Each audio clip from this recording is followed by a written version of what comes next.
এখানে এরকম সুন্দর করে বড় করার চেষ্টা করছি। এখানে পি কত, পি মানে হচ্ছে 15,000 টাকা, 15,000 টাকা হয়েছে। পি হচ্ছে কত, 15,000 টাকা। আর কত, আর হচ্ছে সুদের হার কত পার্সেন্ট দেওয়া আছে, 12% দেওয়া আছে। টি হচ্ছে সময়, সময় কত দেওয়া আছে, 4 বছর দেওয়া আছে, 4 বছর দেওয়া আছে। তাহলে কি চেয়েছে আমাদের, আয় চেয়েছে। আয়ের মানি বের করতে হবে। তাহলে আমরা কি লিখছি দেখো, আমরা জানি, একটা স্লাইড নিয়ে নিচ্ছি। আমরা জানি,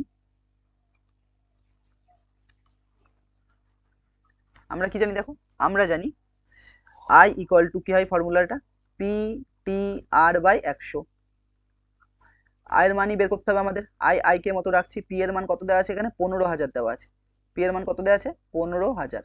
তাহলে 15,000 বসালাম। টি এর মান কত দেওয়া আছে, 4 বছর দেওয়া আছে। আর এর মান কত দেওয়া আছে দেখো, 10% দেওয়া ছিল, 12% দেওয়া ছিল। তাহলে 12 বাই নিচে কত হবে, 100 হবে।